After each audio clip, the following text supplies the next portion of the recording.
Kami ay nakikiisa sa panawagan ni Pangulong Bongbong Marcos at ng ka Eduardo B. Manalo na magkaroon ng kapayapaan at pagkakaisa sa ating bansa. Na siya na naman din layunin ng maraming liderato sa buong bansa na magkaroon ng panatag na pamumuhay ang tao dahil sa pagkakaisa at kapayapaan. So kami ay nagtungo rito upang makiisa sa Iglesia ni Cristo at sa ating mga kapatid na nagtungo rito sa Luneta Grandstand, Burnham Green, and up to Lapu-Lapu statue, hanggang doon sa Top Avenue. Well, sa INC, no, lalo-lalo na yung ating mga kapatid sa INC. So ako po ay nirerespeto ko po yung inyong karapatan sa pamamahayag sa araw na ito. So karapatan naman ng bawat individual yung magpahayag no, kung ano man yung kanilang mga saloobin, lalong-lalo na sa nangyayari sa ating pamahalaan o kaya yung gusto nilang mangyari sa ating bansa. So sana lang ay hindi ito yung katulad na sinasabi ko no, na baka pagtatakip lang ito doon sa impeachment no, kay Sara Duterte. Sana naman hindi pagtakpan nitong rally na ito yung impeachment na kung saan hinihingi ng bayan ang hustisya at ang katambal ng hustisya ay yung accountability ng sino mang opisyal, kahit na si Sara Duterte, accountability sa maling paggamit noong pondo ng bayan. No, kasi nung una kasi parang sinusuportahan nito yung pahayag ni President Marcos tungkol doon sa kanyang disgusto sa impeachment. So, kasama po ang mga kapatid sa Iglesia ni Cristo, itong national interest na ipinaglalaban natin, na panagutin sa pamamagitan ng impeachment si Sara Duterte doon sa kanyang misispend ng pondo. Magsama-sama tayo dito dahil apektado tayo dito nararamdaman na natin yung kahirapan na magsilbi sanang itong leksyon sa mga government officials, lalo na yung mga matataas na opisyal, ng tamang paggamit ng pondo ng mamamayan. So doon po tayo magsama-sama at nirerespeto ko po yung inyong sama-samang pagkilo sa araw na ito.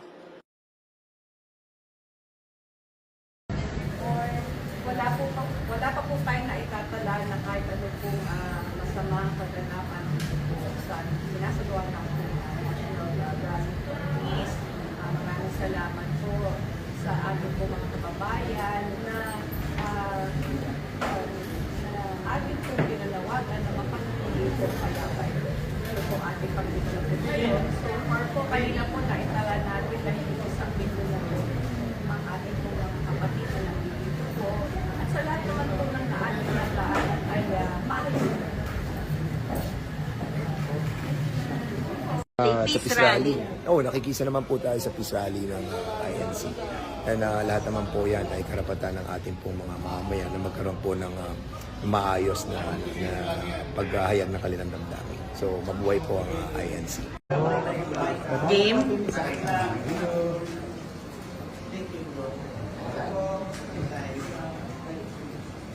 Mayor, ano po yung parang magiging participation niyo po ngayong araw na ito? Ay, una-una po, ang gusto ng Maynila po ay host city po para sa ating National Rally for Peace.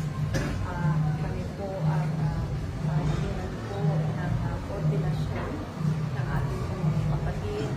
Sa gayon po ay maging payapa po itong ginagawa natin ang National Rally for Peace.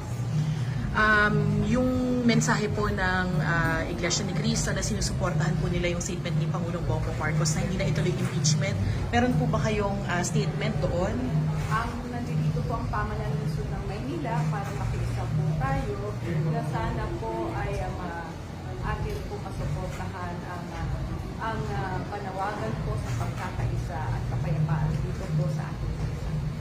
Okay. Thank you po.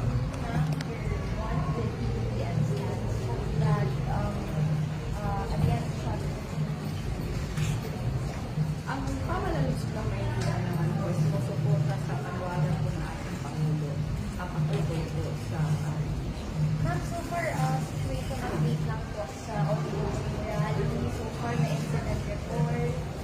wala pa po tayo na itatala na kahit ano pong masama kaganapan dito po sa ginagawa natin na National Rally for Peace.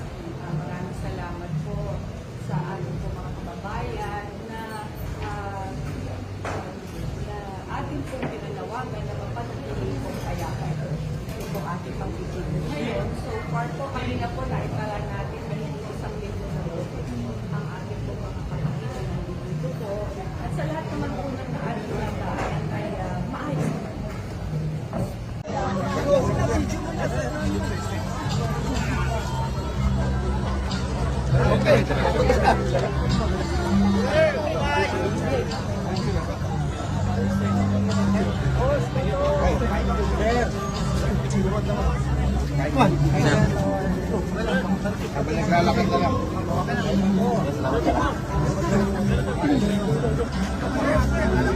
Yan, sundan natin si Senador Bato.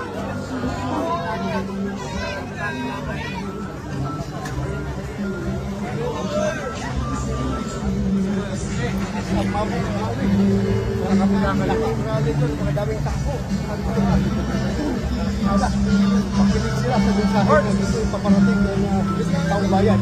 Anong mensahe na gusto iparating ng ating mga kababayan tungkol dito sa rally nila. This is a national rally for peace.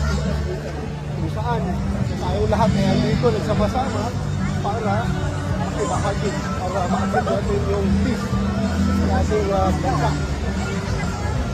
Wala lang ano. Wala lang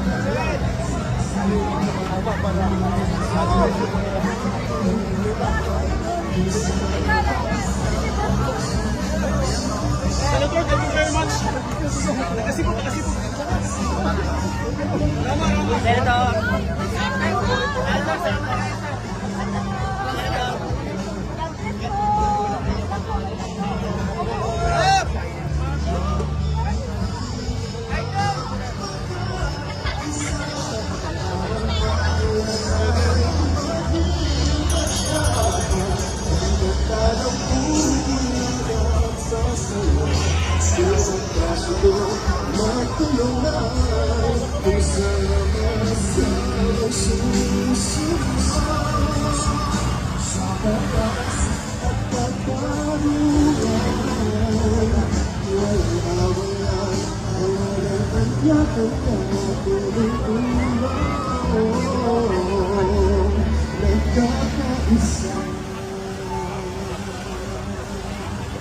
Thank you po. Para po sa ating next performer, please welcome po. Dion, please. Hello po mga kapatid at mga kababayan! Sana po magustuhan niyo po itong bagong awit na entitled Isang Bansa, Isang Lahat.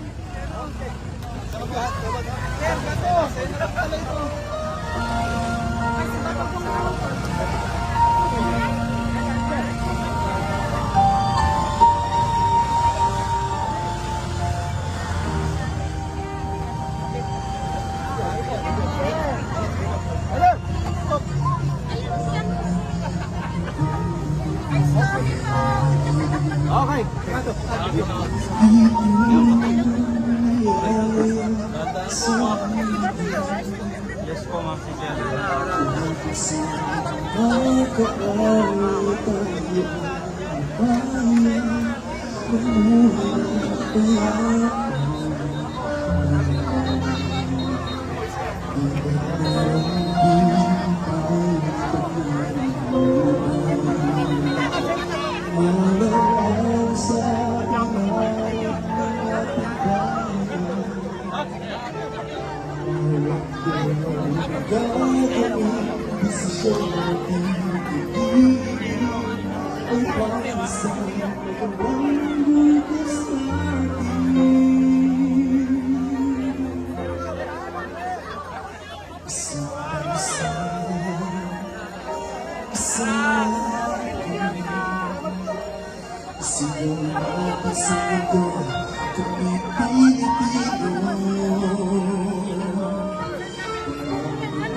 So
Desisyon na pipiliin ay para sa magandang bukas natin. Isang bansa, isang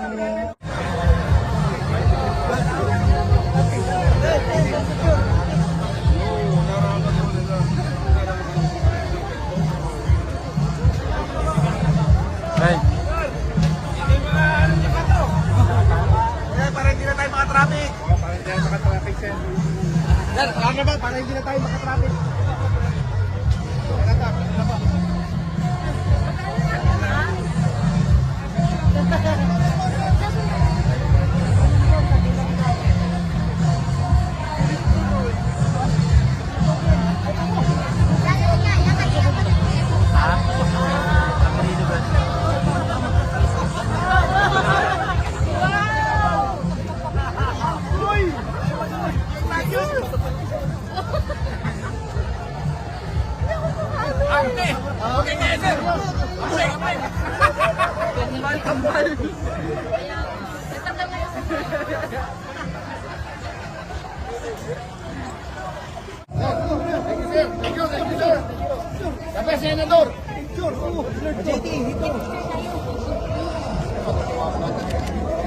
Dito po, ready, 1, 2, 3.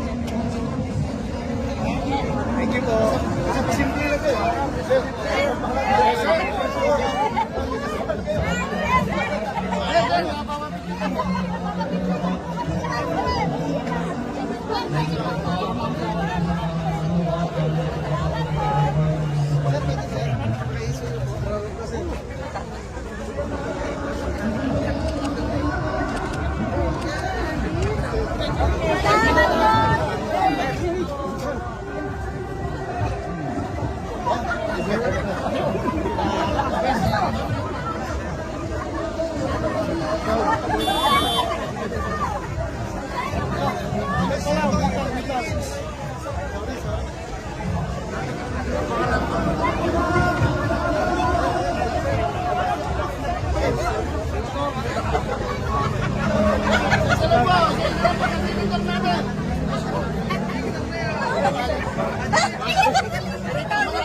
lang po.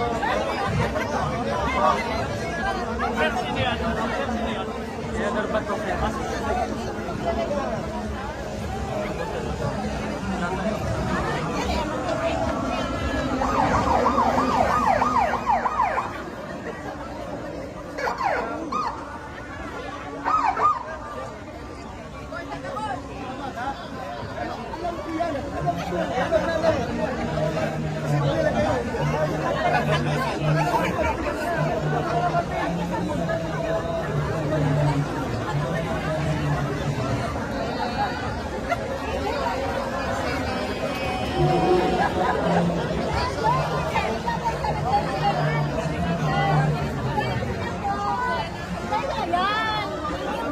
Salamat, sir.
I would like to thank Eduardo Manalo and the Iglesia ni Cristo for organizing and mobilizing its members on today's prayer rally for peace. This is what our country needs in these critical times. Not impeachment, no waste of government resources, not self-serving schemes, no divisive action. We must unite. We must move forward as one. We must serve the people. I would like to thank all groups and individuals who have the best interests of our country and our people in their hearts for showing up to be counted all over the country. This participation in the prayer rally show that they know and care what is happening in our country today. Amid all this noise, let us be forceful and ensure the meaningful future for our children and our children's children. Let us demand what is due to our people.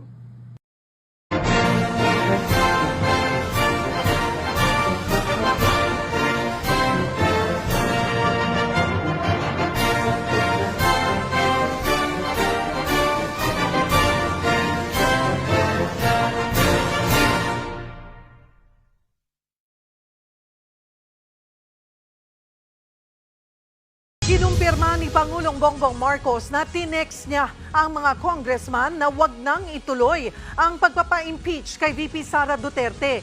Hindi raw importante ang bise at aksaya lang sa panahon ang pagpapatalsik sa kanya. Nasa frontline ng balitang yan, si Maricel Halili. Kahit may mga niluluto ng impeachment complaint laban kay Vice President Sara Duterte, wala silang makukuhang suporta mula kay Pangulong Bongbong Marcos. Tingin kasi ng Pangulo, aksaya lang ng panahon ang impeachment. What will happen to if somebody files an impeachment? It will tie down the House, it will tie down the Senate, it will just take up all the time, and for what? For nothing. For nothing.